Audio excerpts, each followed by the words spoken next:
Capítulo B. La logística de la guerra. La verdad es que entramos en la guerra esperando luchar contra el ejército imperial, y una pelea justa. Pero en retrospectiva, fuimos dolorosamente ingenuos. Interpretamos completamente mal las circunstancias. El imperio era un experto y muchos años mayor que nosotros en lo que respectaba a la maldad de la guerra total, y nosotros éramos un grupo de recién llegados e inexpertos que entramos pensando que tendríamos una confrontación directa, justa y estándar. Con una expectativa tan equivocada preparándonos, no es de extrañar que hayamos fallado en nuestro objetivo. Aunque tiene mucho sentido cuando vuelves atrás y lo piensas después del hecho. Nuestro enemigo, Setor, nunca tuvo intenciones de luchar de manera justa desde el comienzo de su invasión, algo que ahora puedo decir con la mayor confianza. El hombre era fiel a los fundamentos de la guerra.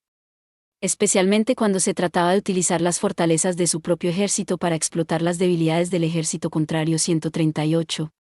Para él era crucial crear campos de batalla donde su ejército tuviera la ventaja de diezmar a las fuerzas enemigas. Este fue el principio que siguió cuando preparó el terreno para la guerra en Hildoa. El bastardo se aseguró de no perder nunca la iniciativa allí. Entramos en batalla pensando que éramos los protagonistas, cuando en realidad solo estábamos desempeñando un papel secundario en un guión que el imperio había preparado para nosotros. 138. Mientras no hayas observado vulnerabilidades en el orden de batalla de los adversarios, oculta tu propia formación de ataque, y prepárate para ser invencible, con la finalidad de preservarte. Cuando los adversarios tienen órdenes de batalla vulnerables, es el momento de salir a atacarlos. Sansa, véase en el arte de la guerra, p. 5. La dominación que ocurrió en Hildoa fue un juego de manos histórico que engañó a la alianza. Peor aún, se descuidaron las lecciones importantes que necesitábamos aprender. En la mente del público, el imperio ganó la batalla, pero nosotros ganamos la guerra. Esto puede ser cierto, en cierto sentido, considerando el resultado final. Históricamente, el imperio perdió contra la alianza, un resultado que nos ofrece un mínimo de orgullo y confianza. ¿Pero qué pasa con eso? Siempre encontré una forma muy narcisista de ver el tema. No hay nada constructivo en ignorar los problemas evidentes a la luz de una única victoria. Perdón por el tono de sermón de este anciano, pero como alguien que vivió la guerra, solo puedo recordar los días que pasé en la península de Hildoa con un suspiro. ¿El imperio era tácticamente superior? ¿Sus soldados eran muy hábiles y podían luchar mejor que los nuestros? ¿Tenían magos nombrados y pilotos haces? Todo esto es de conocimiento común. Ninguno de estos episodios individuales fue totalmente inexacto y ciertamente no faltan anécdotas, mitos o leyendas en el campo de batalla. Alguien podría fácilmente escribir una novela interesante o, al menos, divertirse con viejos compañeros en un bar. Lamentablemente, esas cosas son meros detalles. Lo que quiero discutir es lo que realmente sucedió. La razón por la que perdimos en la península fue que no pudimos adaptarnos en un nivel fundamental cuando se trataba de una guerra total. Cuando las reglas de un conflicto cambian, un ejército necesita adaptarse a ellas lo más rápido posible 139, y el costo de no poder hacerlo fue tremendo.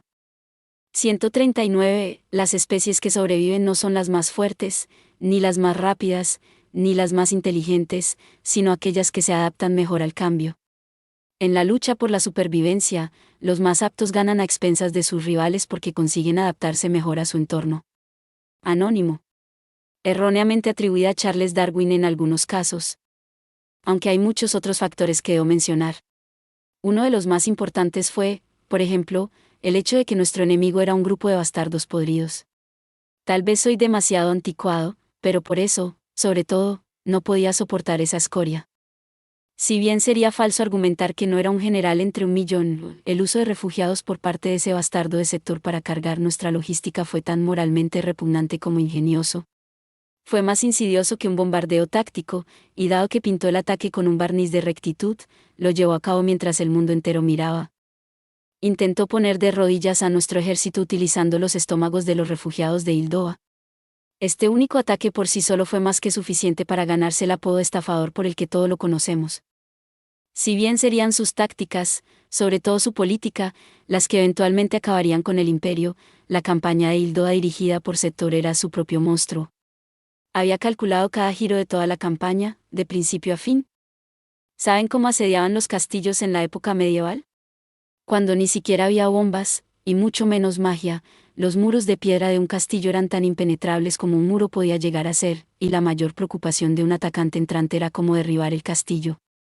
La táctica dominante de la época era ahuyentar a los que vivían en los alrededores de sus hogares y llevarlos al castillo, un método para ganar sin atacar que los tácticos medievales probablemente tomaron prestado de sus predecesores.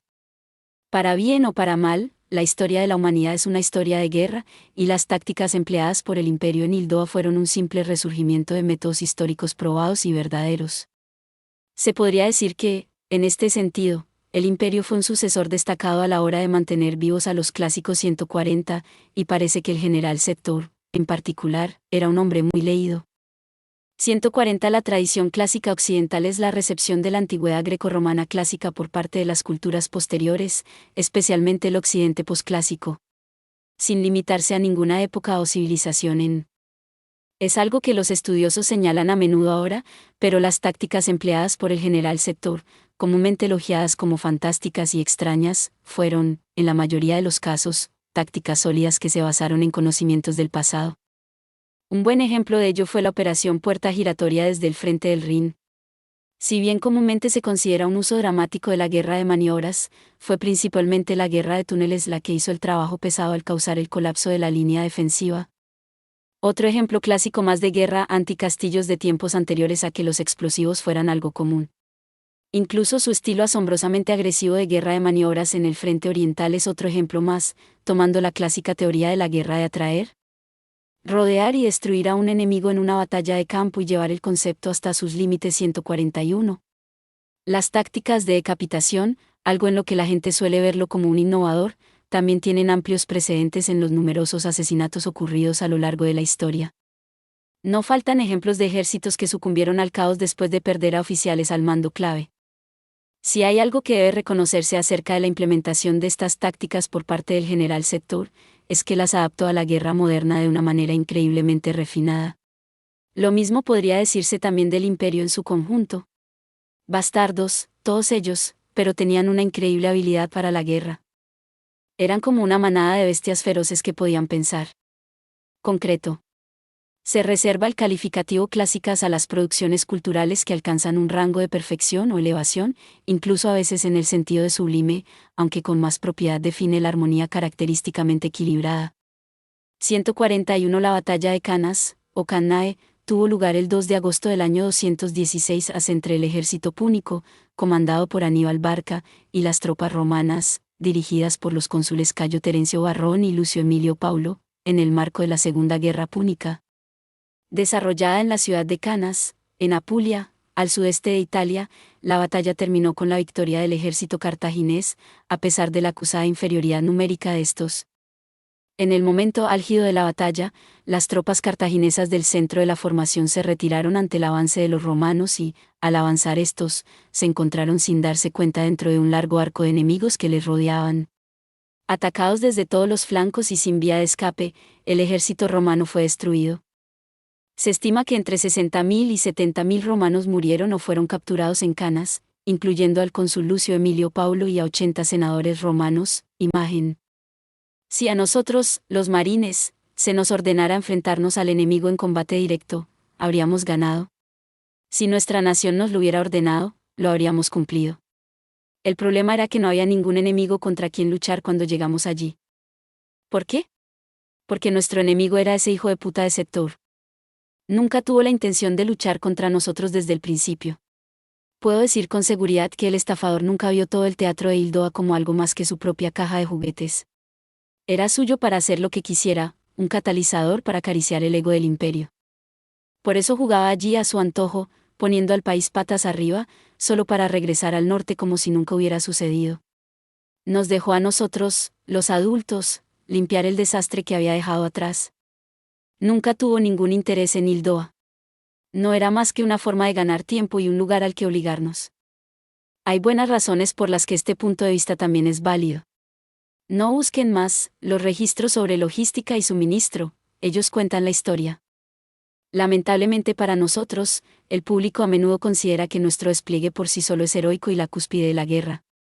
Innumerables historiadores han agotado un océano de tinta que detalla las batallas campales, y no es diferente en el caso de los grandes enfrentamientos navales. Es solo la batalla inicial la que aparecerá en cualquiera de los libros de historia. Por el contrario, el mundo de la logística es, francamente, bastante soso. Tiene una rigidez que carece del espectáculo necesario para cortejar a las masas.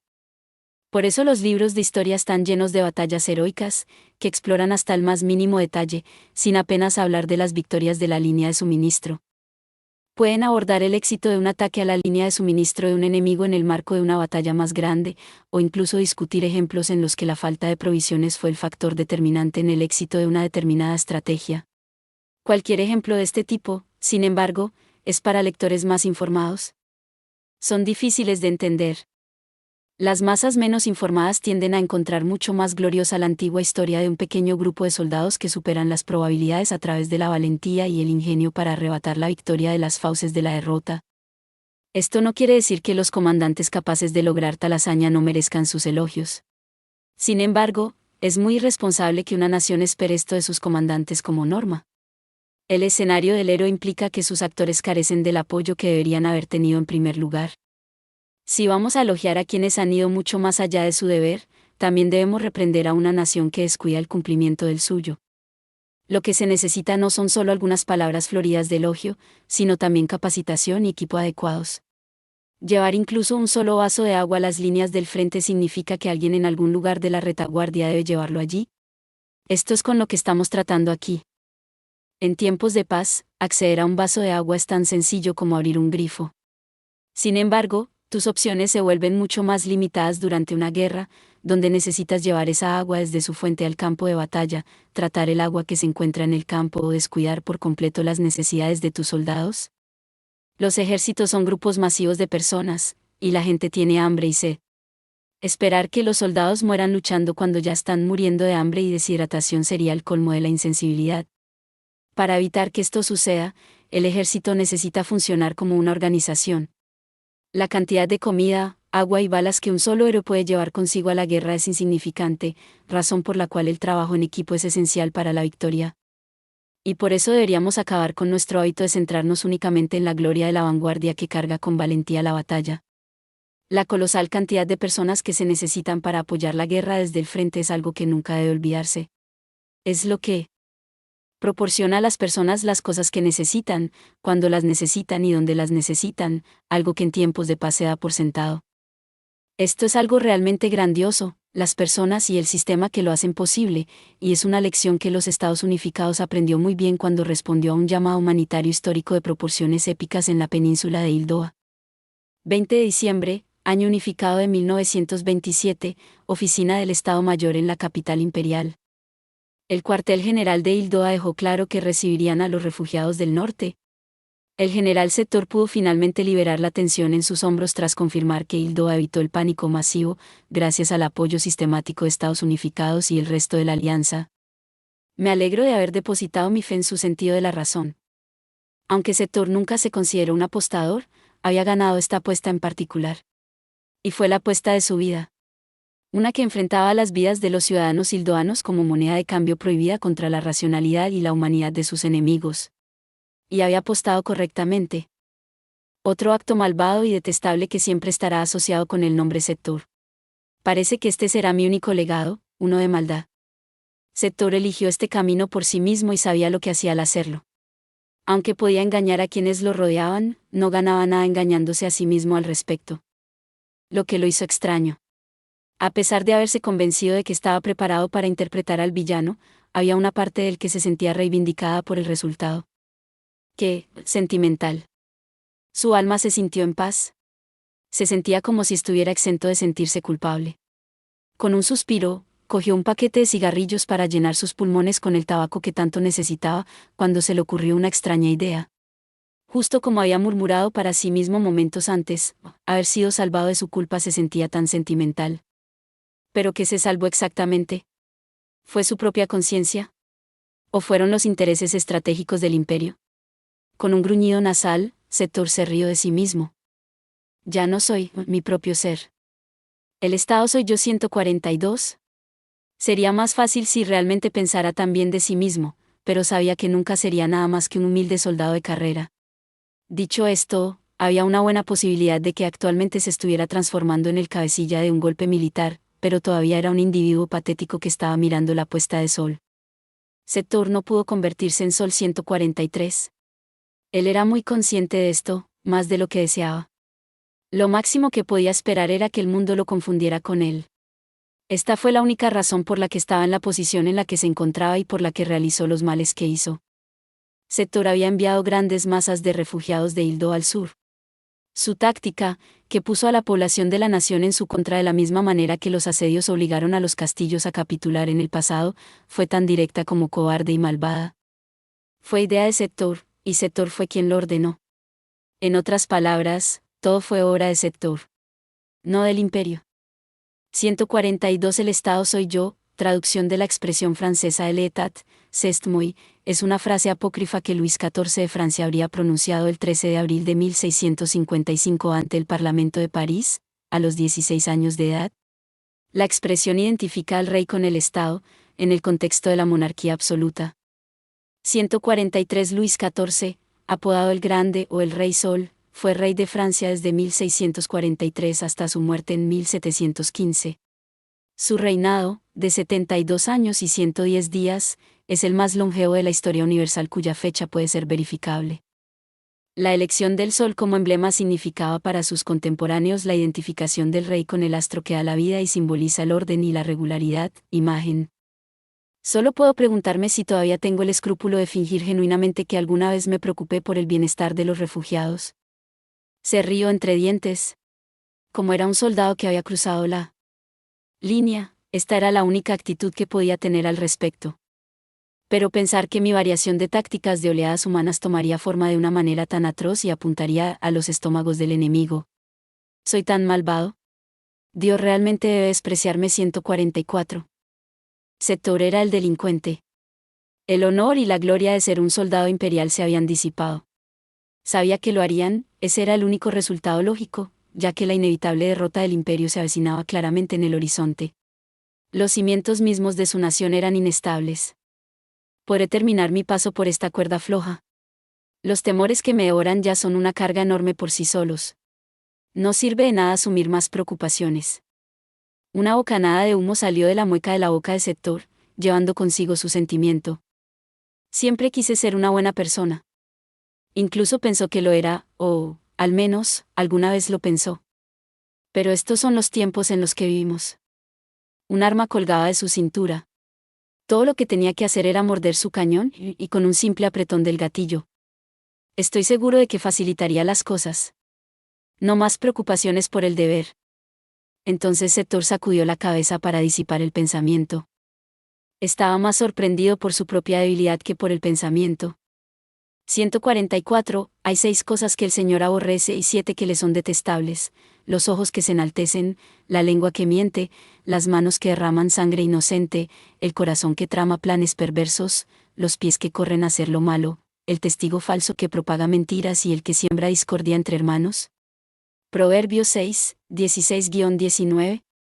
En sí, sorprendido de que todavía tuviera pensamientos como este de vez en cuando. El mismo día, el cuartel general de los Estados Unificados en Hildoa.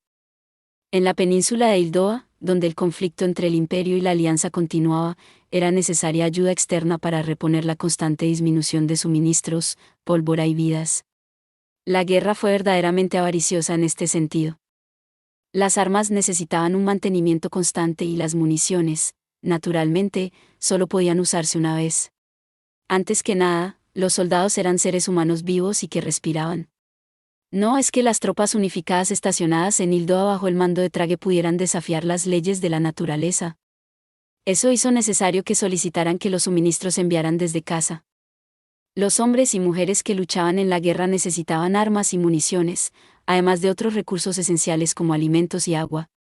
Los lujos también eran importantes para un ejército sano y funcional, casi indispensables.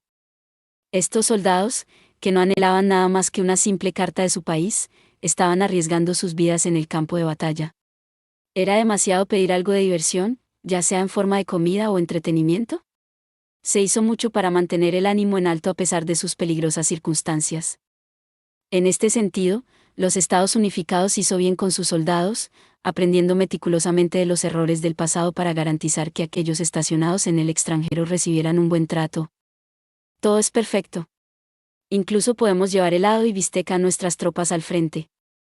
Un trabajador de logística un día recalcó este comentario en el trabajo. Estaban orgullosos de las fuertes líneas de suministro que habían establecido. No hace falta decir que había municiones disponibles.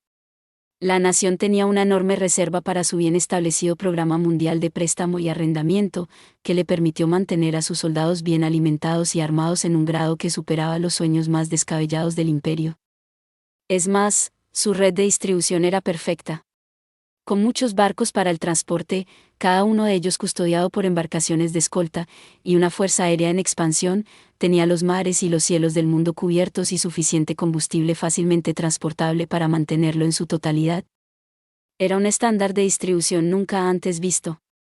Lo que los Estados Unificados consideraban un sistema perfecto hizo que Tanya gritara: «¡Cobardes!».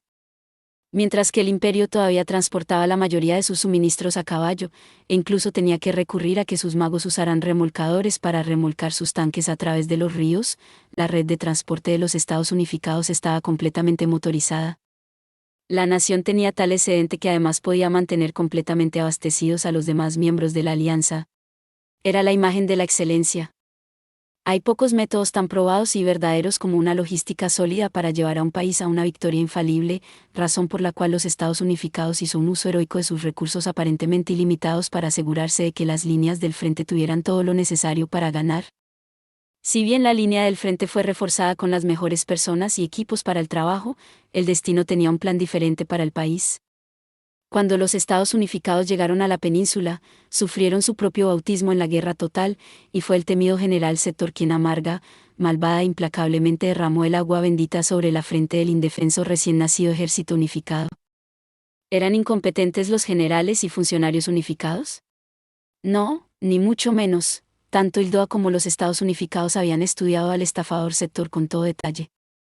Las dos fuerzas entraron en la batalla con una clara ventaja estratégica y táctica para derrotar a su astuto enemigo, una gran cantidad de efectivos. Por más simple que parezca, debería haber sido la respuesta correcta al problema. Los Estados Unificados, la mancomunidad de Hildoa eran grandes potencias marítimas con control sobre los mares, amplias fuerzas en tierra y una combinación de magos y aviones que podían lograr la superioridad aérea. Para decirlo claramente, las tres naciones hicieron todo bien, y sus líderes militares confiaban en que serían capaces de oponer una lucha tan fuerte contra el imperio y Sector como lo haría cualquier otra fuerza. Por cierto, muchos decían que el general Sector admiraba a su enemigo. Hay que tener celos de nuestro enemigo. Miren su enorme ejército, sus abundantes recursos y sus interminables suministros. Es difícil llamar a esto una pelea justa. En realidad, es casi inmaduro por su parte. El temido Sector era ampliamente considerado un estratega astuto y un estratega único en su tipo.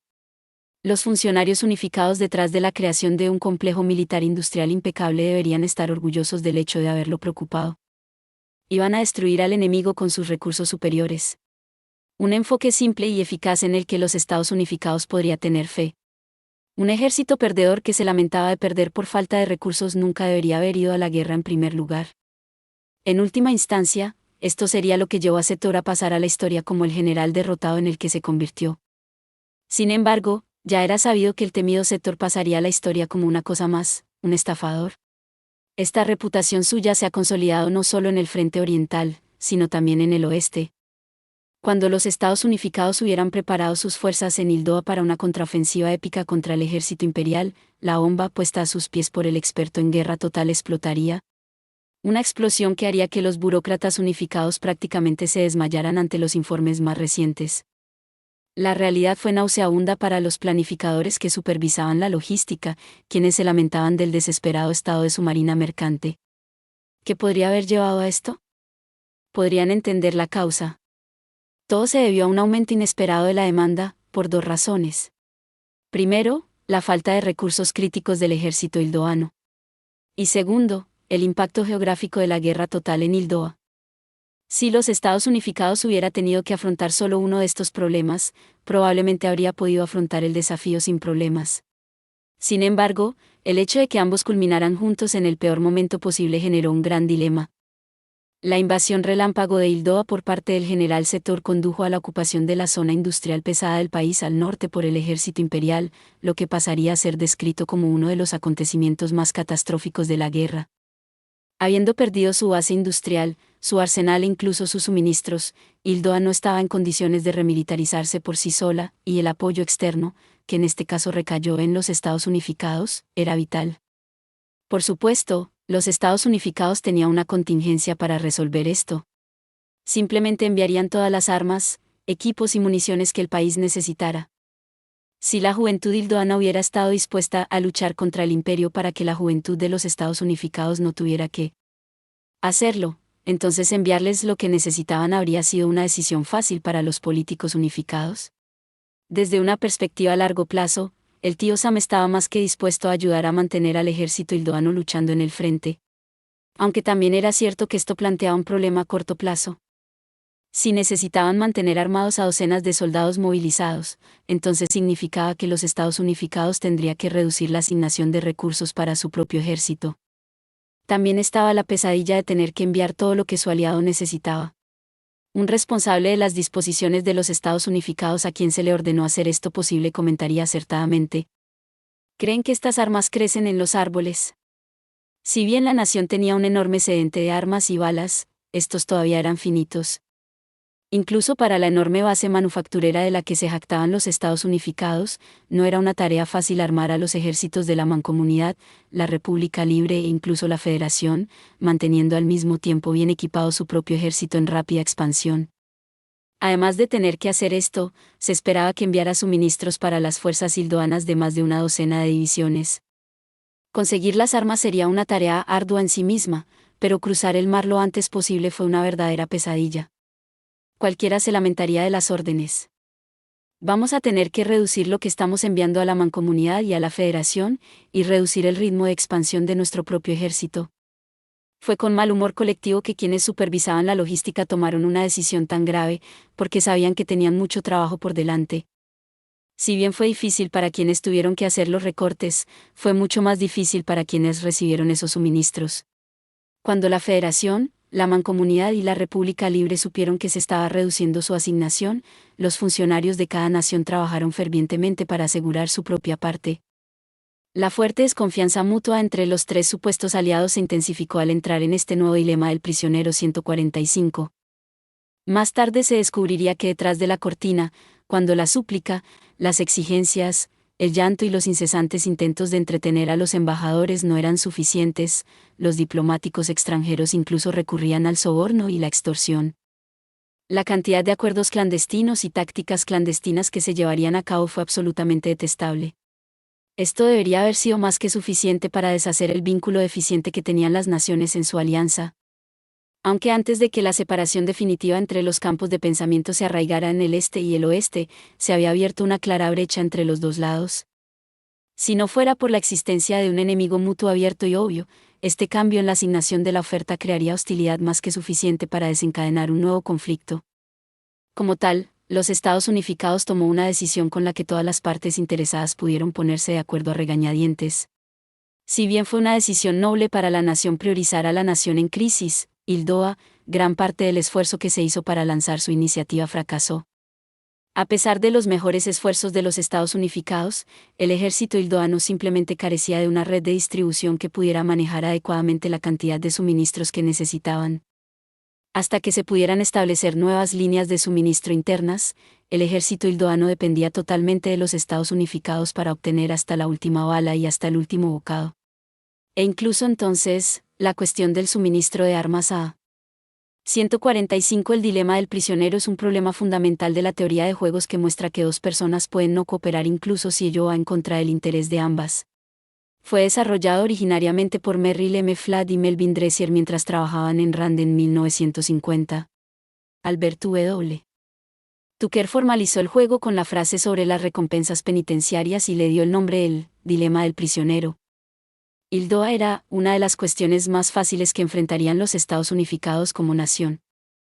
El peor problema manifestado fue la escasez nacional de alimentos, un recurso vital que los ciudadanos de Hildoa necesitaban para vivir.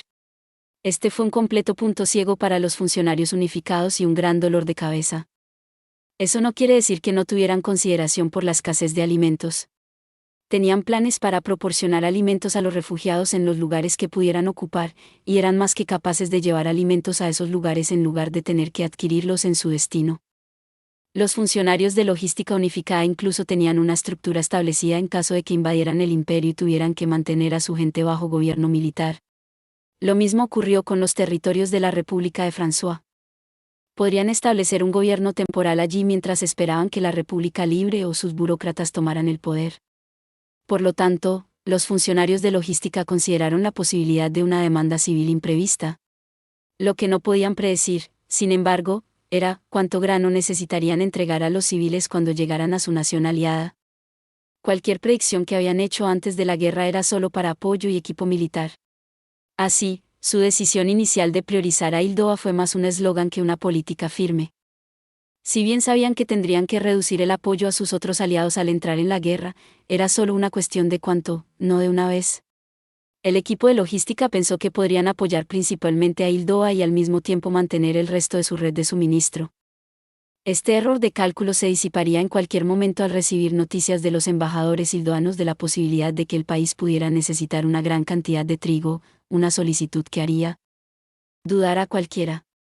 El concepto mismo iba en contra de todo sentido común. ¿Estamos hablando de Hildoa? Los funcionarios dejaron escapar sus dudas.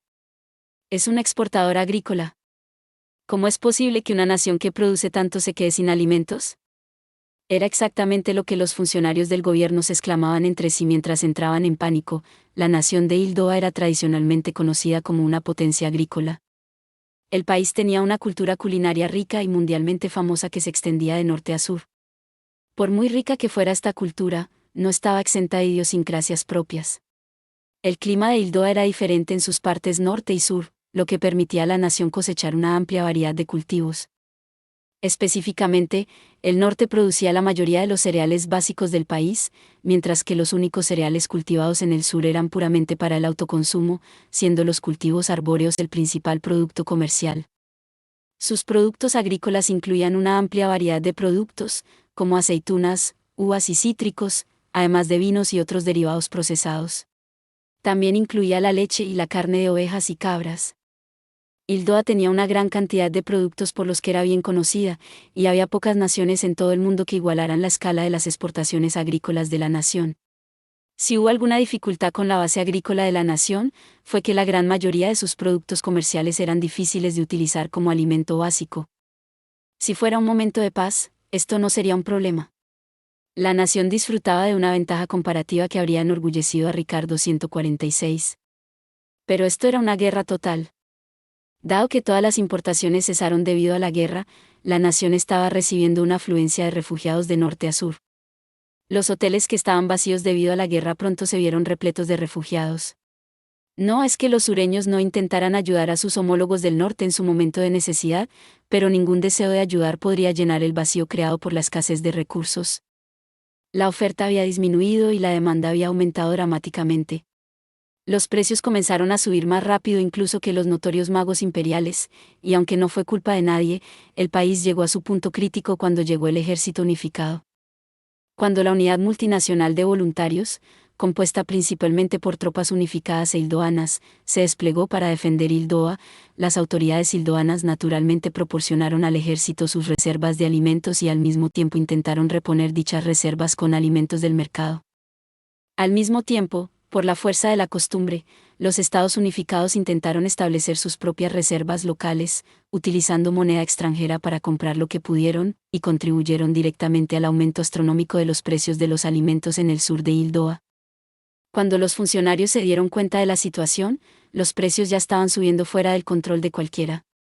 Estaba claro que los alimentos podrían venderse a más precio mañana, y aún más al 146. David Ricardo fue un economista inglés de origen judío sefardí portugués, miembro de la corriente de pensamiento clásico económico y uno de los más influyentes junto a Adam Smith y Thomas Malthus. Continuó y profundizó el análisis del circuito de producción de la República, cuyo origen se remonta a Kennedy y al fisiocratismo. Es considerado uno de los pioneros de la macroeconomía moderna por su análisis de la relación entre beneficios y salarios, uno de los iniciadores del razonamiento que daría lugar a la ley de los rendimientos decrecientes y uno de los principales fundadores de la teoría cuantitativa del dinero. Entre sus aportes destaca especialmente la teoría de la ventaja comparativa, que defiende las ventajas del comercio internacional y, en esencia, es una ampliación de la división del trabajo propuesta por Adam Smith y opuesta a las teorías proteccionistas, que defendían la producción del propio país y evitaban el comercio con el exterior. Imagen. Día siguiente, lo que resultaba en una renuencia de los agricultores a vender sus cultivos demasiado pronto debido a los precios cada vez mayores.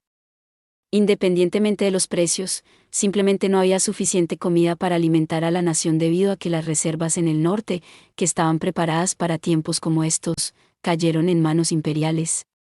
El resultado, el cuartel general de los Estados Unificados e Hildoa se enfrentaba a un enemigo nuevo e imprevisto, un aumento repentino, difícil de creer, de los precios de los alimentos en el mercado civil.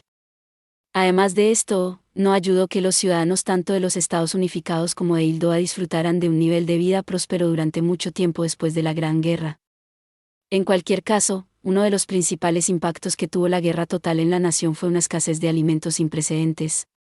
Todos en casa estaban echando espuma por la boca de rabia, maldiciendo al cielo mientras caían de rodillas. El sur de Hildoa está al borde de una hambruna. Desde una perspectiva objetiva, no era como si la presencia del ejército de los Estados Unificados en la nación fuera el detonante del nuevo desarrollo. Como ocurre con cualquier escasez, el aumento de los precios era solo cuestión de tiempo más que nada. Era igualmente probable que quienes vivían en el sur terminaran provocando un aumento de los precios debido a las compras masivas de pánico por miedo a una mayor invasión, pero cualquier causa potencial era simplemente eso, causas que nunca tuvieron la oportunidad de suceder. Lo que vio el pueblo de Hildoa y el mundo fue un tremendo aumento en los precios de los alimentos en el momento en que las fuerzas unificadas llegaron a las costas de Hildoa. Dejó al ejército unificado con la crítica desfavorable de que estaban comprando todos los alimentos. En realidad, la mella que 20 o 30.000 soldados harían en la alimentación de millones de civiles era insignificante, pero lo que importaba era la óptica. La opinión mundial sobre el asunto se había solidificado. Fue en ese momento cuando los funcionarios, ya sumidos en un pánico profundo, recibirían noticias aún peores, que un puerto clave en el sur de Hildoa había perdido su función debido a un asalto imperial. El hecho de que todas las grandes instalaciones portuarias del sur estuvieran dentro del alcance de un ataque imperial también planteaba un nuevo y grave problema para los aliados en términos de garantizar la seguridad de las rutas de transporte.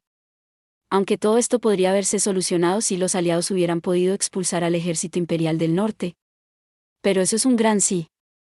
Fue como tan acertadamente expresó uno de los burócratas: si pudieran expulsar al imperio, no habría problemas. Con eso, las fuerzas expedicionarias llevadas a Hildoa bajo el mando del teniente general Trage se vieron envueltas en el caos logístico.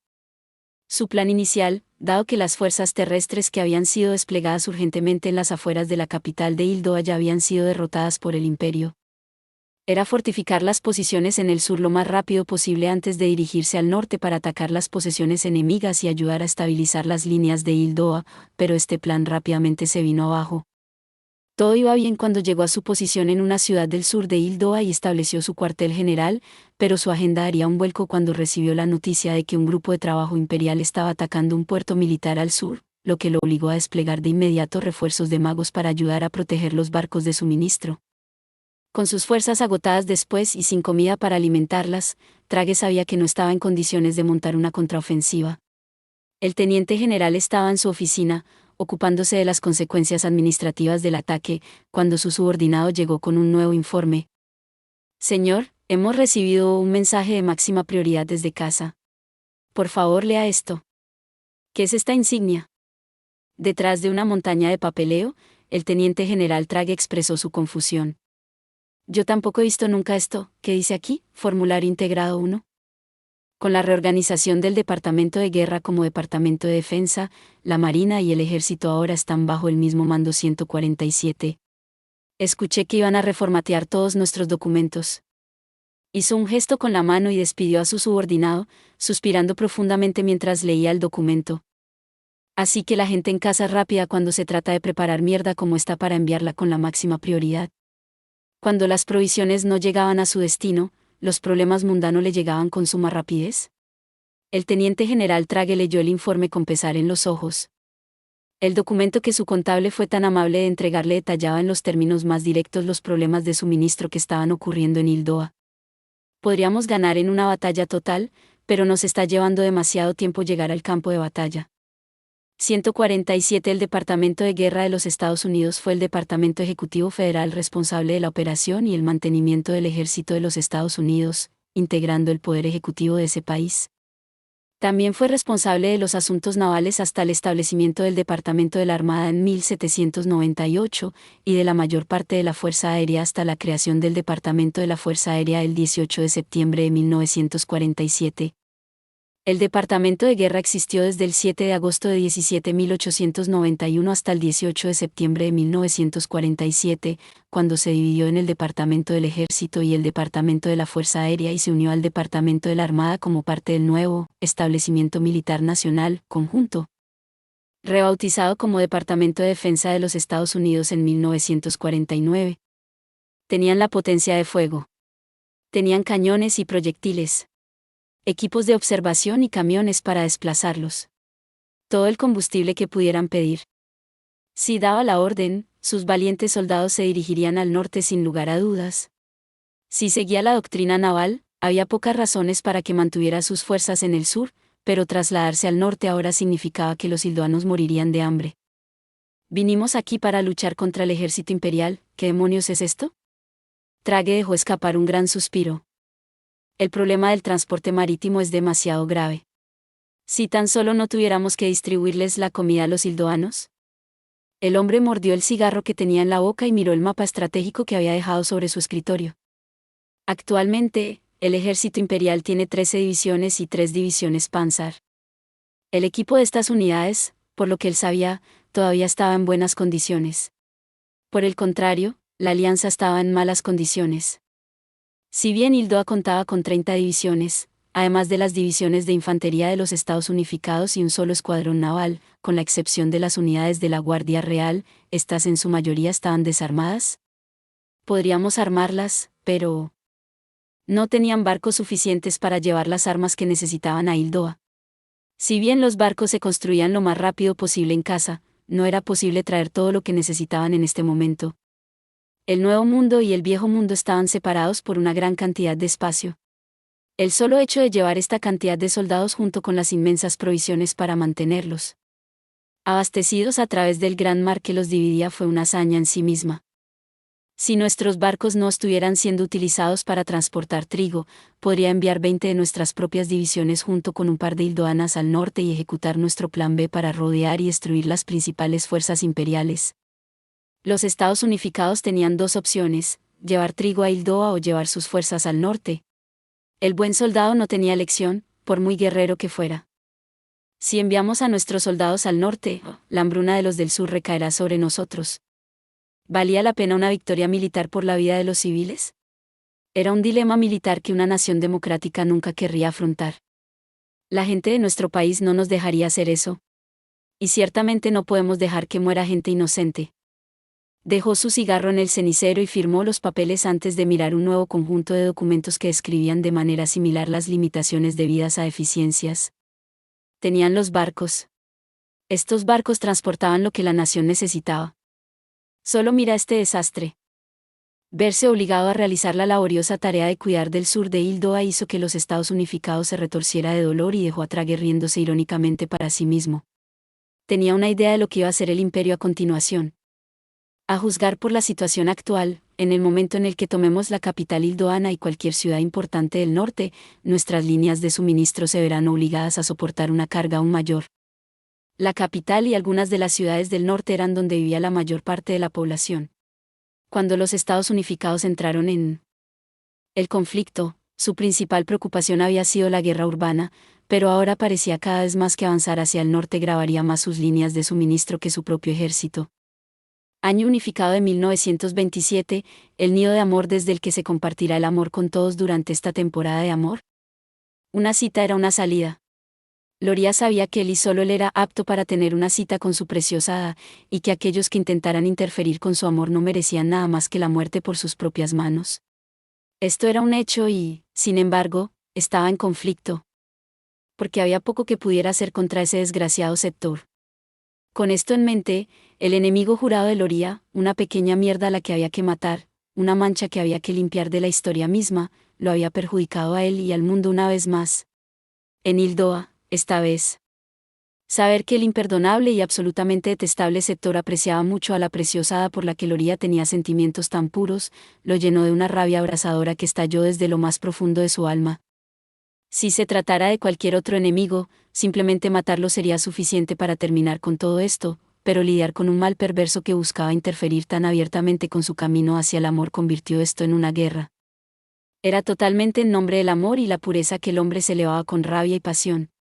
Cada respiro que tomó fue una protesta descarada contra la irracionalidad y la injusticia que plagaban su visión del mundo. Cada respiro que Loria tomaba era, para él, una maldición contra su imperdonable enemigo jurado por llevarse a su preciosa hada del teatro oriental. De esta manera, la visión del mundo de Loria estaba experimentando un gran cambio. En cierto sentido, era casi genuino de su parte. Loria se veía a sí mismo como un hombre puro que experimentaba amor puro y seguía adelante en su búsqueda de ese amor. Como funcionario de mayor rango de la Federación, tenía un número determinado de opciones disponibles, junto con sus variados resultados potenciales, pero no actuaría tan precipitadamente. Debería ser obvio, pero era capaz de realizar cualquier cantidad de trabajo en nombre del amor. En nombre de su futuro. Nuestro futuro. Con profunda resolución, Loria diligentemente hizo arreglos dentro de la Federación hasta que llegó el fatídico día de la gran reunión, donde con gran vigor, haría sonar la alarma de advertencia sobre la amenaza imperial a sus pares. Como pueden ver, la situación en el teatro de Hildo ha empeorado. Se debe a otro de los trucos malvados e inhumanos del imperio.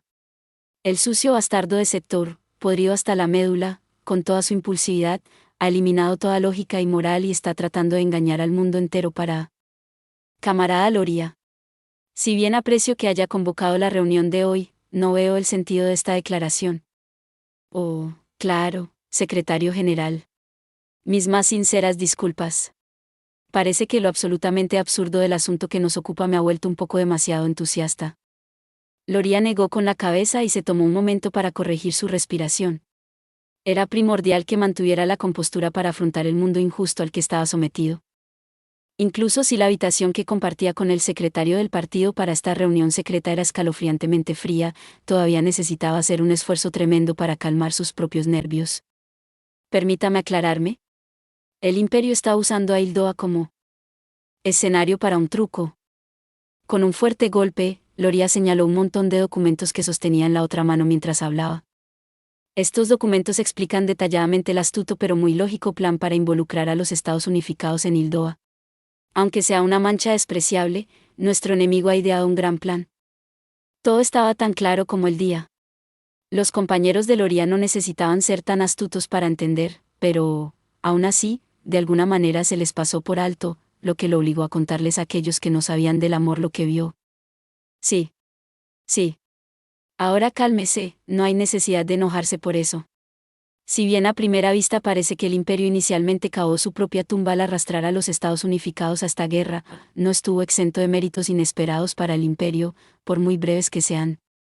Todo se reduce a esto. Loria levantó la voz una vez más. La ayuda unificada a Hildoa, principalmente en lo que respecta a su ayuda humanitaria, inevitablemente ejercerá una inmensa presión sobre sus envíos al extranjero. ¿Esto da como resultado que nuestra nación pueda recibir menos ayuda del exterior? Ni siquiera los ataques imperiales a nuestro comercio habrían podido asestar un golpe tan duro. Algunos de sus compañeros miraron hacia arriba, mostrando un dolor compartido en sus propias expresiones. La Federación también se encontraba en una situación desesperada a la hora de adquirir recursos muy necesarios. Probablemente podrían arreglársela sin el apoyo si lo necesitaran, pero dado que la guerra total estaba pasando factura a su nación, era mejor para ellos tener acceso al apoyo si podían. Loria adoptó un tono más alegre cuando habló a continuación. Mirando un punto más positivo, nuestros nuevos aliados obligarán al imperio a dividir su frente de guerra en Hildoa. La presencia de un segundo frente de guerra debería aligerar la carga de nuestra parte. Esto es un hecho. Esto también es algo que hemos solicitado muchas veces a nuestros compañeros miembros de la Alianza, incluida la Mancomunidad. Loria hizo una breve pausa antes de continuar. Se sintió como si lo estuvieran engañando. Fue doloroso para él decir esto en voz alta, pero necesitaba hacerlo. Aún tienen que responder plenamente a nuestras solicitudes de manera significativa. La razón de esto se debe a la estrechez de Hildoa. Para realmente fijar al imperio allí, necesitan más terreno para maniobrar. No hacía falta mirar el mapa para imaginar esto. La geografía lo era todo en la guerra, y la lucha en Hildoa se libraba en una península larga y delgada, que se extendía de norte a sur increíblemente estrecha de este a oeste. En comparación con la enorme extensión de tierra que compartían la Federación y el Imperio, la división entre el norte y el sur en Hildoa no era más que una pizca de tierra. El ancho de la península era el tamaño máximo que el frente podría alcanzar. Era demasiado ideal para construir una línea defensiva eficiente. A pesar de ello, también fue muy fácil ganar profundidad en la larga península. Era una geografía fácil de defender y difícil de atacar. Loria dejó escapar un suspiro mientras él continuaba lamentándose. Lo que está haciendo es una estafa verdaderamente perversa. La mancomunidad, los Estados Unificados e Hildoa lucharán aquí con el Imperio. Como si fueran los únicos protagonistas de esta heroica historia. Le resultaba fácil imaginar los repetidos avances y retrocesos que harían las otras naciones mientras actuaban como si fueran hermanos de armas de la Federación, pero, ¿la realidad de todo esto? Loria no intentó ocultar su asombro mientras continuaba. Lo que están haciendo es protagonizar el juego del gato y el ratón del Imperio. Todo mientras estamos involucrados en un baile mucho más íntimo aquí, que nos ha llevado al borde del agotamiento. El único deseo de Loria era bailar muy íntimamente con su hada. Para él, necesitaba disfrutar de los frutos de su adoración por su preciosa hada antes de que su pureza aspirara. Necesitaban bailar juntos, cantar juntos, lamentarse juntos, jadear juntos y sentir el amor del otro. A pesar de esto, no pasó nada en la Federación donde estaba atrapado. Como cazador y maestro del amor, Loria estaba seguro de que, si existía un verdadero mal en este mundo, ese era Setor. A Loria le tocó provocar la ira entre sus compañeros por el hombre que no conocía la vergüenza. Y, por lo tanto, mis camaradas, además de que los recursos que estaban destinados a nosotros fueron enviados al nuevo frente de guerra, corremos el peligro de que los miembros de la Alianza en el oeste se atribuyan el mérito de ganar esta gran guerra. Con resentimiento en sus ojos, Loria miró severamente a los miembros que asistían a la reunión antes de gritar su denuncia de las injusticias que le sucedían. Es como si nos robaran un amante directamente de una cama que hemos preparado con extrema diligencia. Solo imaginar esto fue suficiente para hacer que el corazón de Loria latiera con fuerza en su pecho. Oh, mi hada. Mi preciosa, preciosa hada. No mereces nada más que arrodillarte ante mí y cantar tu elegante canción. Aquí, donde perteneces. Es mi deber arrancar esta flor antes de que florezca por completo y sus pétalos caigan al suelo. No podemos permitir que ocurra esta injusticia, hay que prevenirlo a toda costa, ¿me escuchan? Cueste lo que cueste, debemos detener esto. Camarada Loria, realmente debo señalar que sus declaraciones finales un poco carecen de compostura. Por favor, perdóneme. Puedo emocionarme cuando se trata de mi ansiedad por el futuro de la Federación y cuando se trata de propagar los ideales del socialismo 148 y cómo debería ser el mundo. Por supuesto. Ahora dígame en nombre de asuntos internos. ¿Cómo cree que esto llegará a su fin? Pedid y se os dará 149. Esta fue una decisión simple para Loria. Tememos que el ejército imperial abandone pronto la capital hildoana que ocupa actualmente.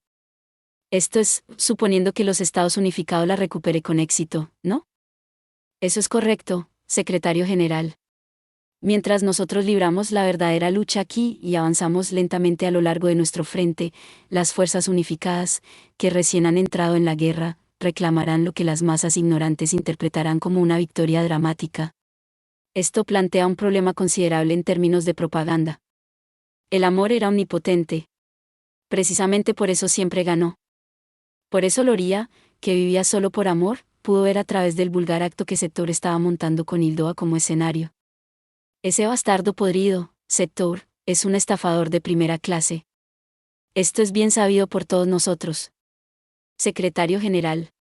Loria compartió algunos consejos de corazón. Si no le cortamos las manos con las que hace sus juegos, lee. 148. Un sistema de organización social y económica basado en la propiedad y administración colectiva o estatal de los medios de producción y distribución de los bienes. RAE, 2023, la ideología socialista critica los males y las injusticias del capitalismo, como la distribución desigual de la riqueza, la feroz competitividad en el mercado, o la incapacidad de autorrealización y desarrollo humano, etc., trascendiéndolo por un sistema socioeconómico autodenominado moralmente superior. Véase, von Mises, L. 1922. Die Gemeinschaft Untersuchungen über den Sozialismus. Traducción al castellano por Luis Montes de Oca, 2007. El socialismo. Análisis económico y sociológico, 5 ed. España, Unión Editorial. Libro 149, pedid, y se os dará, buscad, y hallaréis, llamad, y se os abrirá. Porque todo aquel que pide, recibe, y el que busca, halla, y al que llama, se le abrirá. Mateo 7, 7-8. Cortamos la lengua con la que engaña y le quitamos los ojos con los que guiña sus señales, entonces el mundo muy bien podría caer en su trampa. Camarada. Si bien lo que dice tiene sentido, es demasiado conceptual. Un concepto. Sí, era comprensible que los hombres que carecían de amor en sus vidas comprendieran completamente a Loría. Probablemente no tendría sentido para un hombre que no estuviera ebrio del cóctel de amor y pasión. Loría, que despertó al amor verdadero, sintió simpatía por sus superiores que vivían solo para su trabajo. Por humildad, enderezó su postura antes de mirar al secretario directamente a los ojos y, después de una breve pausa, habló. Sí, me disculpo. La verdadera amenaza es que el frente de guerra ildoano ha traído demasiada atención del mundo. Actualmente, existe una posibilidad cada vez mayor de que la difícil situación de los civiles ildoanos se extienda a terceros países con los que la embajada imperial mantiene relaciones, lo que provocará que las actividades de ayuda se desplacen aún más hacia Ildoa. Cuando se trataba de utilizar los medios en la guerra de propaganda, el imperio difícilmente era una amenaza hasta ese momento, pero esto se debía a que la nación solo intentaba utilizar los medios en el ámbito de justificar sus propias acciones militares. El sentimiento antiimperio en los medios era tan sólido como la piedra, por lo que sería imposible evitar que los medios publicaran una historia sobre el trato inhumano del imperio a sus ocupantes al llevarlos al hambre. El sucio diablo Sector estaba tratando de aprovecharse de la máquina de propaganda en la que la Federación vertió tanta sangre y sudor. Esto conducirá a una disminución drástica en los suministros enviados a nuestras fuerzas que están enfrascadas en una verdadera batalla con el imperio. Las fuerzas unificadas no están haciendo más que permitiendo que el imperio gane tiempo, mientras lo hacen como si fueran los verdaderos héroes de esta guerra. La Federación no podía permitir que ocurriera tal injusticia, y le correspondió a Loría reunir a sus camaradas para rechazar firmemente el adulterio en marcha. Debemos apropiarnos de la iniciativa en el este y utilizarla. El mundo debe saber que es la Federación la que derrotó al imperio. Que el partido llevó a la alianza a la victoria y fue el mayor factor que contribuyó a ella. Lo que llevó a Loría a su propuesta. Sugiero que ataquemos durante el invierno. 25 de diciembre, año unificado de 1927, las afueras de la capital real de Ildoa. Distribuido por toda la capital ildoana, el 203º Batallón de Magos Aéreos del Ejército Imperial y su líder, la teniente coronel Tania Onde Gurechav, sirven actualmente como retaguardia del Ejército Imperial. Con manos temblorosas, cada uno de los magos sostiene una sola taza de ponche de huevo que se incluyó en sus raciones navideñas de este año. La mayor parte del ejército ya abandonó la capital. Lo mismo ocurre con la mayoría del Kampfgruppe Salamandra, ya que el coronel Age hizo arreglos especiales para transportar al capitán Meybert y todo su equipo pesado, que ya debería estar en camino hacia la capital del imperio. Tania y sus magos se quedan atrás para actuar como perros guardianes y regresar a casa como últimos. Estrictamente hablando, todavía quedan algunas unidades imperiales en la capital como ocupantes, entre comillas. ¿Hasta dónde? Puedo decir, también se han hecho arreglos para que estas unidades seleccionadas realicen su retirada completa en poco tiempo.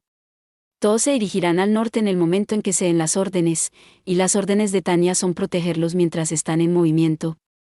En el peor de los casos, el Kampfgruppe Salamandra que todavía está atrapado aquí tendrá que abrirse camino hacia el norte. Por lo tanto, es natural que los magos menos experimentados como el teniente Gusteman estén un poco ansiosos por nuestro despliegue actual. Incluso mis oficiales izquierdo y derecho, la teniente primero Cerebriaco y el mayor Weiss, tienen expresiones más tensas de lo habitual. Mi mente, por otro lado, está más plagada de preguntas que de ansiedad. Es bueno que hayamos hecho preparativos para una retirada rápida en caso de que el enemigo ataque, pero no puedo evitar preguntarme si es necesario esperar a que el enemigo dé el primer paso. Hola, Mayor Weiss. ¿Qué pasa, teniente coronel? Estaba pensando que, dado que la mayor parte de nuestras fuerzas ya se han ido, ¿no cree que ya es hora de que despleguemos la alfombra roja para nuestros enemigos? Mi primer oficial responde con una mirada confusa. Creo que es nuestro deber prevenir un ataque. Pero, ¿qué pasa con la intención de nuestro deber? ¿No es la de darles tiempo a nuestros aliados mientras se retiran? Bueno, sí, eso es correcto. Mi primer oficial asiente, pero no sin una mirada dudosa, a la que le respondo con franqueza. ¿Por qué no invitarlos aquí? Está bien que hagamos eso. El plan es abandonar esta posición de cualquier manera, y ciertamente no soy partidaria de ceder la iniciativa a nuestros enemigos. Fingir una fiesta de Navidad o algún tipo de conmoción mientras nos retiramos sería un escenario mucho mejor en mi mente. Suena un pequeño aplauso cuando se me ocurre una nueva idea en el acto. ¿Fueron las fuerzas de la Alianza las que aparecieron en las afueras de la capital? Sí. Parece ser un grupo de trabajo combinado formado por fuerzas unificadas, hildoanas y de la mancomunidad. Si hiciéramos un pequeño reconocimiento con fuerza, hiciéramos evidente que esta área está vacía. ¿Cree que nos seguirían de regreso? El mayor Weiss se cruza de brazos y piensa con los ojos cerrados por un breve momento antes de finalmente asentir. Creo que podríamos atraerlos. No será difícil convencer a los soldados hildoanos. Lo ideal sería sacar una unidad unificada. El mayor Weiss ladea la cabeza ante el comentario. ¿Puedo preguntar por qué? Por razones políticas. Queremos que parezca que los Estados Unificados está apareciendo para salvar el día. El mayor Weiss dice, ya veo, y aunque su tono deja claro que no sigue la lógica de Tanya, se frota la barbilla mientras piensa un poco más en ello. Creo que su base también está cerca. Sabemos dónde se han establecido los marines unificados. Tienen magos estacionados allí, así que estoy seguro de que intentarían interceptarnos. Si bien esta es la respuesta que Tanya busca, no puede evitar suspirar. Son los mismos magos que violaron las reglas internacionales de guerra e ignoraron mi protesta. Para personas como Tanya, los tipos de la Marina son siempre los más difíciles de entender. Los marines se ofrecen como voluntarios para el trabajo por patriotismo, pero al mismo tiempo usan escopetas contra humanos. Según la interpretación imperial de las leyes, se afirma de forma bastante implícita que el uso de armas tipo escopeta es inhumano porque causa sufrimiento innecesario al mutilar a sus objetivos. Odio que tengan que ser ellos los héroes. No entiendo del todo. Mi primer oficial me mira confuso, lo que me impulsa a adoptar un tono firme mientras le informo sobre mis preocupaciones actuales. Escuche, lo que necesitamos es un idiota de sangre caliente al que podamos atraer a este lugar. Por muy apasionados que sean los marines, son demasiado disciplinados para jugar en nuestras manos. Dejo escapar un suspiro y sacudo la cabeza. Quizás deberíamos robar sus banderas. Sí, un pequeño y agradable juego de capturar la bandera podría ser la solución. Capturar la bandera. Apuesto a que, si atacamos su base y robamos una bandera grande, es casi seguro que nos perseguirán hasta aquí. Nos perseguirán como si fuera una corrida de toros. Aunque estos son toros peligrosos y recibiremos mucho menos honor y prestigio que los matadores. Desgraciadamente, esto no es más que otro aspecto de un entorno laboral sombrío.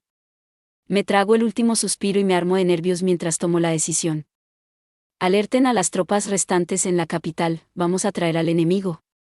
Roger. Hagamos de esta Navidad una feliz Navidad. El mismo día, las tropas de magos de la Alianza. La justicia prevalecería. Así era como funcionaba la justicia y por qué los justos podían ganar. Siempre.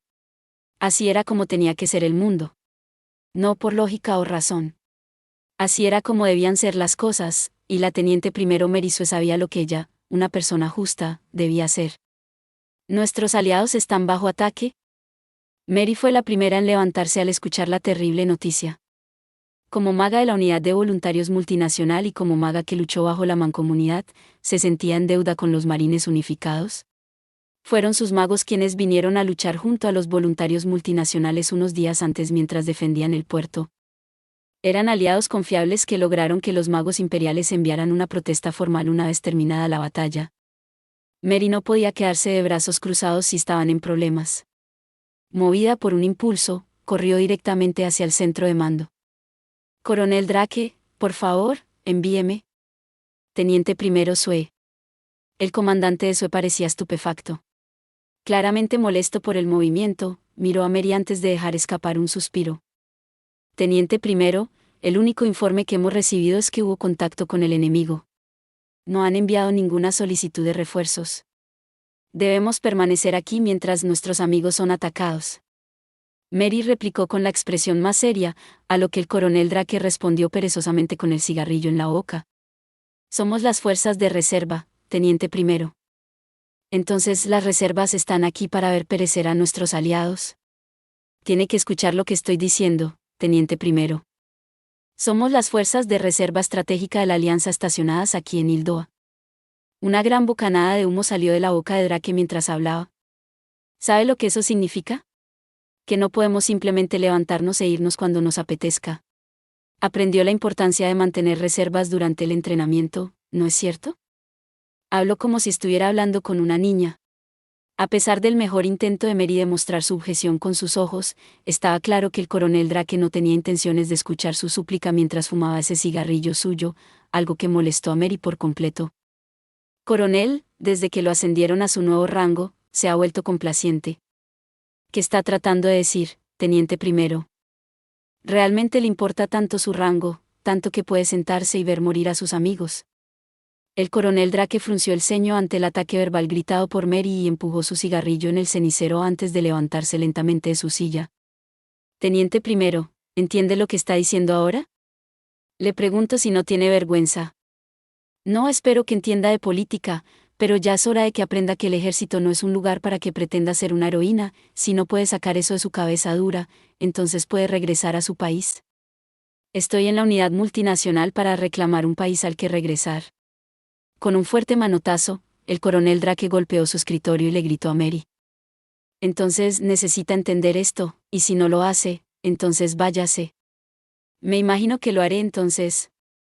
Con otro fuerte portazo, Mary cerró la puerta detrás de ella mientras dejaba escapar un fuerte suspiro. Llena de tanta rabia que no sabía qué hacer, Mary tomó vuelo y abandonó el cuartel general de mando. Después de todo, le dijeron que se fuera. Si él deseaba tanto que ella se fuera, entonces ella estaría feliz de hacerle el favor. Ya era hora de que ella hiciera lo correcto con las personas adecuadas. Mary se calmó antes de dirigirse al cuartel, donde esperaba encontrar personas con ideas afines. No sabía qué decir, ni si alguien iría con ella. ¿Todos entenderían que ella tenía razón aquí? Mary sabía que mientras fuera sincera, todo saldría bien. Tenía que haber personas que estuvieran de acuerdo con ella. Personas que pudieran ser sus verdaderos compañeros. Por supuesto que lo harían. Después de todo, estaba haciendo lo correcto. Cuando Mary abrió la puerta del cuartel, reunió todo el coraje que pudo para hablar. Todos, por favor, escúchenme. Mary comenzó exponiendo su caso a sus compañeros. Sus palabras llegaron a sus oídos y penetraron en sus almas. Todos y cada uno de ellos eran unas buenas personas. Todos tenían el deseo de hacer el bien. Hacer lo correcto, con valentía en el corazón. ¿Fue una maldición? ¿O fue una bendición? No todos sus compañeros aceptarían su petición, pero tampoco todos la rechazarían. Sin importar cómo se sintieran, la mayoría optó por seguir lo que creían. Algunos optaron por seguir a Mary a la batalla para salvar a sus aliados. Algunos se mostraron más reacios y finalmente declinaron. Pero una cosa era segura. Que el llamado de Mary Sue era similar a una maldición, no muy diferente a un hechizo, y que sus palabras fueron dichas con la mayor sinceridad y devoción por ayudar al mundo. Y muchos responderían a su llamado. Así, ella tomó vuelo. Y tal como le habían dicho que hiciera, se fue. Voló directamente hacia sus aliados que estaban bajo ataque imperial. Con sus compañeros de ideas afines a cuestas, voló hacia más compañeros que estaban en peligro. Allí están, tenemos que cubrirlos. Sin miedo, Mary y sus compañeros volaron directamente a la furiosa batalla entre un agresivo escuadrón de magos imperial y la armada que se defendía brutalmente. Estaba lista para una batalla sangrienta. Todos lo estaban, pero ella y sus compañeros, habiendo venido aquí para luchar por una causa justa, pudieron hacer retroceder al ejército imperial con una facilidad increíble, como nunca habían experimentado contra las fuerzas imperiales. El imperio había estado librando una lucha feroz hasta ese momento. En el momento en que Mary y sus compañeros magos llegaron volando, brillando mientras clamaban por justicia, la línea enemiga se desmoronó y rápidamente huyó en completa derrota. El enemigo estaba muy frágil en su retirada. Sorprendidos por el cambio repentino, Mary y sus compañeros magos comenzaron a disparar fórmulas para evitar que escaparan con vida, pero los magos enemigos pudieron evadir sus ataques por los pelos. A pesar del furioso rugido del comandante enemigo exigiendo que se mantuvieran firmes, los magos imperiales huyeron como cobardes. Mary, ayudando al contraataque de la marina, cargó directamente a la batalla sin un rastro de miedo en su corazón. Mientras que normalmente el coronel Drake estaría ladrando para que ella se alineara, ella sabía que era su deber actuar como punta de lanza de la justicia y perseguir a su vil enemigo. No pasó mucho tiempo hasta que el imperio adoptó una formación de retirada. Quizás algún tipo de botín de guerra, una bandera de los Estados Unificados desenredada fue dejada atrás por uno de los magos mientras huía patéticamente de Mary.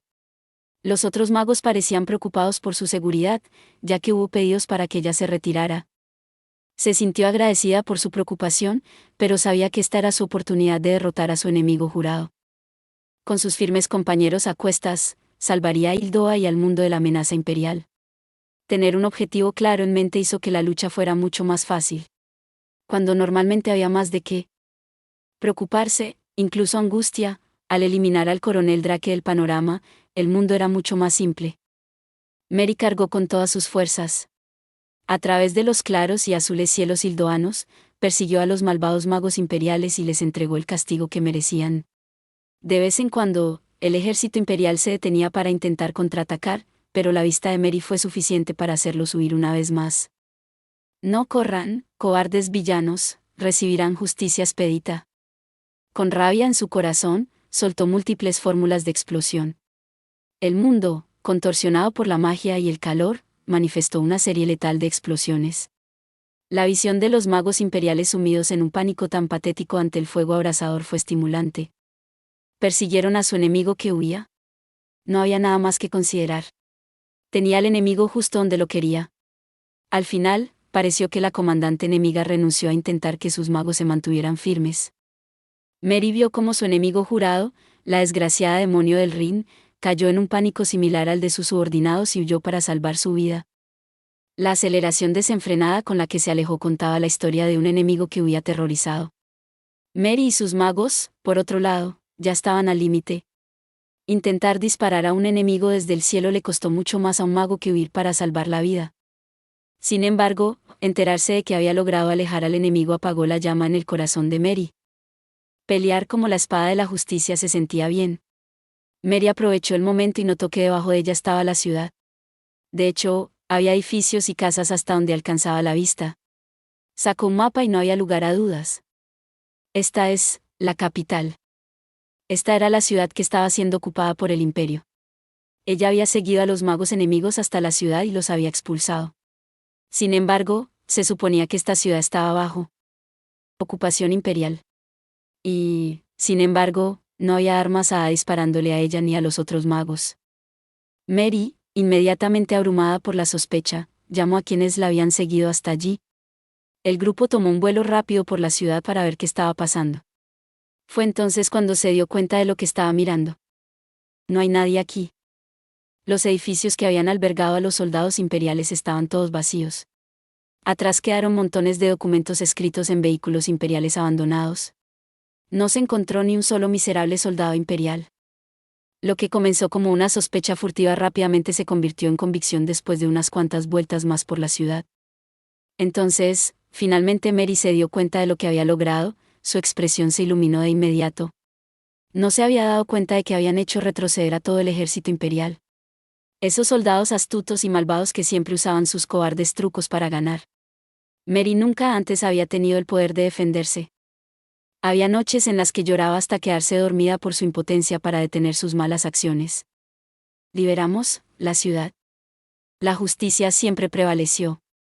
El orgullo, la dignidad y la determinación siempre triunfaron sobre la oscuridad. Hacer lo correcto, por imposible que parezca, era posible para ella y los magos que lucharon junto a ella. Mary pronto se reagrupó con sus compañeros magos y descubrió que uno de ellos se había apoderado de la bandera que había sido robada de los Estados Unificados. Había muchos soldados que venían de los Estados Unificados en la guarnición de voluntarios multinacional. Mantengamos en alto esta bandera que hemos recuperado. Mary decidió hacer marchar la bandera unificada por el centro del pueblo. La ciudad era una ciudad fantasma en ese momento. A pesar de ser la noche de Navidad, no se veía nadie afuera. No era ningún misterio porque, ya que la ciudad había estado ocupada hasta ahora, era fácil saber con solo moverse por la ciudad que así también lo había sido. En cada esquina había un cartel o letrero que parecía de origen imperial afirmando su detestable dominio sobre la pobre ciudad. Lo más repugnante fueron las banderas imperiales que ondeaban alto para que todos las vieran en la plaza de la ciudad. Estas eran el símbolo del mal. Las banderas, ondeadas con arrogancia sobre la pacífica ciudad que el imperio había dominado, provocaron ira en el corazón de Mary. Esto está mal. Mary sintió que debía corregir lo que estaba mal. Que no se debe tolerar la existencia de algo malo. Lo que no se debe tolerar, hay que eliminarlo. El imperio y todo mal debían ser erradicados de este mundo, y Mary necesitaba hacerlo. Esta era la única manera de corregir los males del mundo y recuperar la paz que una vez conoció. Mary hizo su bandera. La bandera correcta. La bandera que desterró la injusticia. Como libertadora de Hildoa la mantuvo en alto en el centro de la ciudad. Ondeaba gloriosamente con la brisa. Le hizo saber al mundo que el fin del imperio estaba cerca. Que la capital hildoana había sido recuperada. No perderemos. Ella traería justicia al mundo. Destruiremos el imperio. El mismo día, la capital imperial. Las noticias no tardaron en llegar al imperio. Sobre el escritorio de Setor se colocó un telegrama, que en ese momento disfrutaba de una agradable pausa para fumar con el consejero Conrad. Una gran bocanada de humo escapó de su boca. Sostenía uno de los puros escondidos de Rudersdorf en una mano y una taza de café en la otra mientras discutía asuntos diplomáticos. Fue el coronel Age quien tuvo la desgracia de tener que intervenir durante la conversación. Señor, hay noticias urgentes. El coronel Age frunció ligeramente el ceño mientras atravesaba los espesos humos que impregnaban la habitación para entregarle al general una hoja de papel. El general Setor tomó la hoja y, sin mirarla, preguntó al coronel. ¿Hemos perdido la capital hildoana? El coronel asintió levemente, lo que hizo que Setor sonriera. Gracias. Sí, señor. El general observó cómo su subordinado salía de la habitación antes de cruzar las piernas donde estaba sentado. Fumaba con alegría, ocasionalmente miraba al techo y se reía para sí mismo, una escena que tal vez nunca aparezca en ningún libro de historia, pero que sin duda se escribirá en las novelas. ¿Que este iba a ser su regalo de Navidad para la alianza? Realmente es un criminal. No fue algo que planeé. Quizás no la fecha, pero sí el evento. Consejero Conrad, me entristece oírle decir eso. El general Setor se frotó la barbilla y entrecerró los ojos mientras alardeaba. El mundo quiere soñar. ¿Y eso le convierte en una pesadilla, supongo? El consejero Conrad le murmuró esto a Setor, lo que provocó una sonrisa irónica por parte del general mientras asentía con la cabeza. Probablemente tenga razón. Después de todo, siento lo mismo. Entonces, ¿por qué la llamada alianza cayó en esto? Es todo lo contrario, ¿sabe?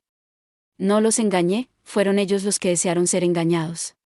Todo el mundo desea la sencillez. El general Setor se sacó el cigarro de la boca y extendió las manos. Es tan simple como esto, la justicia prevalecerá sobre el malvado imperio. Bastante simple, ¿eh? Por eso, se engañaron a sí mismos y también cayeron en la trampa. ¿No está de acuerdo? El general sonrió. Era una sonrisa amable, muy llena de alegría. El general Setor estaba tan feliz que, de hecho, prácticamente estaba cantando cuando habló a continuación. Y si el mundo desea tan desesperadamente ser engañado, entonces yo lo engañaré 150. La saga de Tania la Malvada, volumen 12, Mundus Valdecipi, ergo decipiatur, fin. 150 Mundus Valdecipi, ergo decipiatur, que a veces se abrevia citando solo la primera parte, es una locución latina que significa el mundo quiere ser engañado, luego que se le engañe. La frase justifica la posición de los gobernantes y empresarios que engañan, según su opinión, porque el pueblo desea que se le engañe, mucho antes de la variante moderna de la posverdad. El jesuita francés François Garacé, 1585 a 1631, cita a un papa. Hom sensato, sin precisar su nombre, que, Al dar la bendición, en lugar de usar la fórmula Benedictio in nomine Patris, siempre mascullaba entre dientes cuando quien populus isteval decipiatur, puesto que el pueblo quiere ser engañado, que se le engañe. Eso es todo por este video. Espero que hayas disfrutado de la narración de esta emocionante novela web o ligera. Si te gustó el video y quieres ver más contenido como este, te invito a que te suscribas y le des me gusta al video. De esta manera, me ayudas a crecer y a seguir compartiendo historias emocionantes contigo. No te pierdas ningún video más. Gracias por tu apoyo.